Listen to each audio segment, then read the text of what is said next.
असैया वाला बोझा हमरा मेवा लागे रे भौजी। राजा वाला बोझा खोआ मेवा लागे रे भौजी। 5 किलो वजन जान लेवा लागे रे भौजी।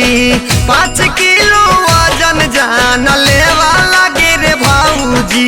असैया वाला बोझा हमरा मेवा लागे रे भौजी।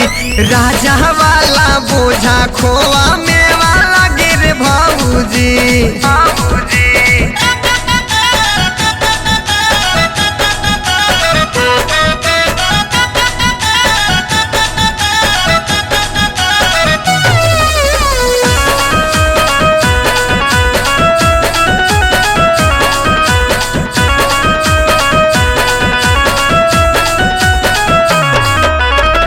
बड़ी निक लागे उनका रूठाला पे मनावे में। कोमल कोमल गलिया के हाथ से दबावे में।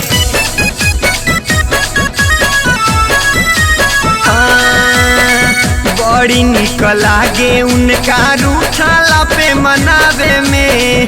कोमल कोमल गलिया के हाथ से दबावे में। पियावो के नीक हमर सेवा लागे रे भौजी।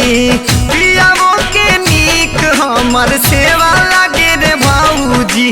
असैया वाला बोझा हमरा मेवा लागे रे भौजी। राजा वाला बोझा खोआ मेवा लागे रे भौजी।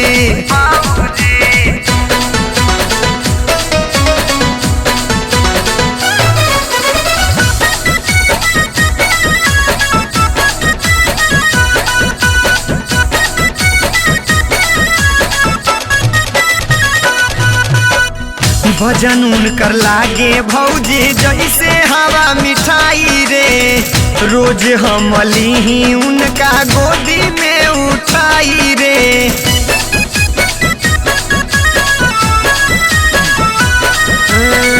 भजन उनकर लागे भौजी जैसे हवा मिठाई रे। रोज हम लीही उनका गोदी में उठाई रे। चंदन पियावा प्यार के गिलेवा लागे रे भौजी। पंकज पियावा प्यार के गिलेवा लागे रे भौजी। असैया वाला बोझा हमरा मेवा लागे रे भौजी। राजा वाला बोझा खोआ मेवा लागे रे भौजी।